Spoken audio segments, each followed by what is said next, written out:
I'm Pam. I am a survivor of childhood sexual abuse. I'm a person living with post-traumatic stress disorder, and I am a badass because I am a survivor.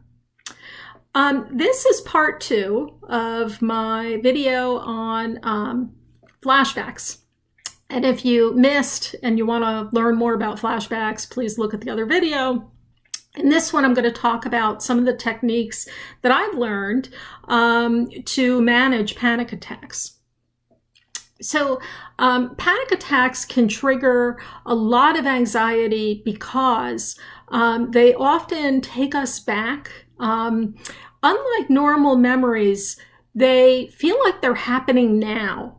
And as I explained in my other video, because they get separated sometimes into different senses, like the smell, taste, touch, all that stuff, they're really not like anything you've experienced before.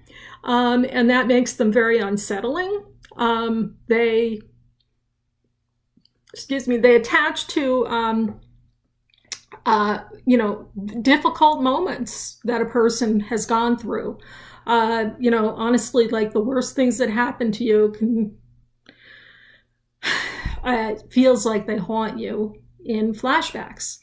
But there are some things you can do to manage them. And the things that I'm going to share here are not mine. I've learned them from other sources. And the other thing that I'm going to say is you may find some work and some don't. And you may find there are a couple that I've tried a lot and didn't work for me, and then, kept trying because nothing else, really seemed to be working at the time, and they did work. So one of the things about recovery is that you really become, kind of doing an experiment on yourself. All of us are different, and different things work for different people. So my recommendation would just be keep at it. So I'm going on and on and on, and we're going to run out of time. So the first one, I'm going to back up here so you can see me. This one, you're going to put one hand here. So one hand goes under your arm and the other one goes here.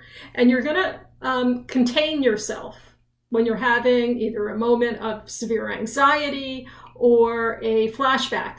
And you can even, this can work too, but I for some reason the under the arm kind of helps. Now, this is a technique from the trauma expert, Dr. Peter Levine. He explains it as being a way to contain yourself, but I also find that somehow the sense of self-hug also, I think, just, helps me. You're kind of like, okay, you're, calming yourself, you're soothing yourself. And you can even give yourself a little pats. This, and you can kind of move to here if you want to give yourself little pats. And these you do rhythmically.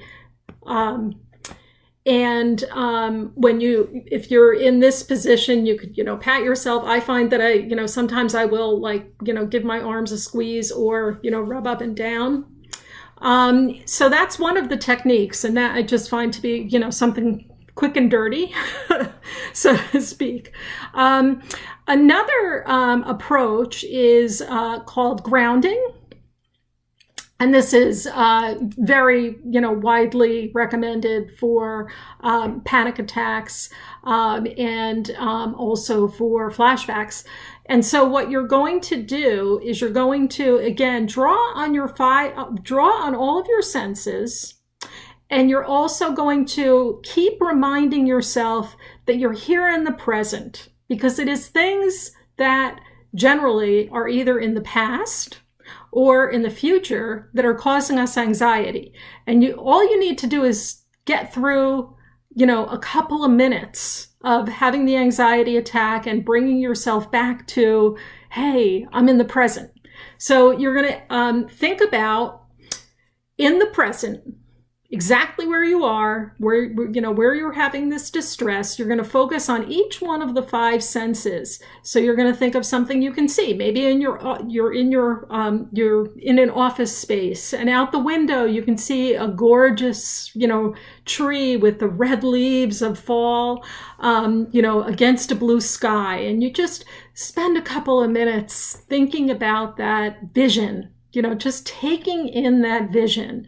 And then you're going to concentrate on something you can hear. Maybe you can hear like the hum of the air conditioning and heating system.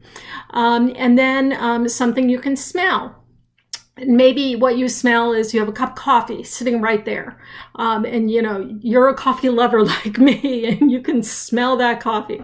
And then in terms of touch, I like to think about the bottoms of my feet because I normally don't. And so for some reason, I like to think about how the bottoms of my feet feel. And that works for some reason for me. And if you want, you can try tasting. If you have something to eat, you're looking for good senses, or at least neutral ones. You don't want to go for bad smells or that sort of thing. So first you're going to concentrate on each little sense, and then you're going to draw them all together and think about all these things that you're experiencing in the present. And that's supposed to help you through your anxiety attack. The next thing that can sometimes help is creating a safe space, or I like to kind of think of it as a little retreat in your mind. And what you're going to do is you're going to think of a place where you feel safe and secure and good and happy, is what I like to say. It's also kind of your happy place.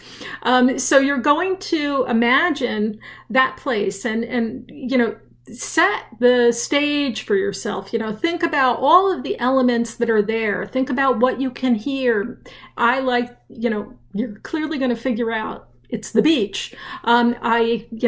Think of the sound of the seagulls and the wonderful crash of the waves, that sound. And then maybe I'm looking at a beautiful blue sky with, some fluffy clouds. And I can see the water shimmering under that sunlight.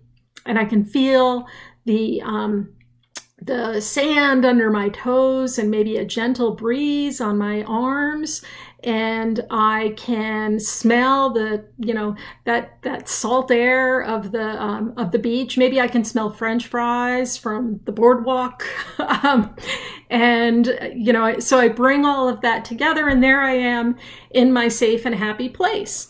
And you can kind of concentrate on that happy place and, kind of bringing yourself to that happy place for, 5-10 minutes a day for, week or, couple of weeks, so that you are able to bring yourself there, give it one word, so that you can just say beach and you're calm. And then finally, when I talked about things that don't work, this is one for me that didn't work. And then the other week I tried it. I'm like, wow, I'm blowing this, away. I'm really, this is really working well for me. So, and that is pretending you have a remote control and you can control your flashback. As I mentioned, and here's where I start to break up. As I mentioned, I have body memories, and I mostly, I have them almost every day, if not every day. And sometimes I have them, they won't stop. And so I pretend that I have a remote control, and I can hit slow, I can hit slow, I can hit pause, I can hit stop. And so I imagine that I have this remote control and I'm controlling the flashback. And for me, that actually finally, after many attempts, worked. So those are some of the techniques. If you're interested in learning more, certainly surf around the internet. And I think you'll find some. Keep trying, and you will find something, I'm sure, that works for you. I wish you the best in your recovery, and I look forward to talking to you again soon.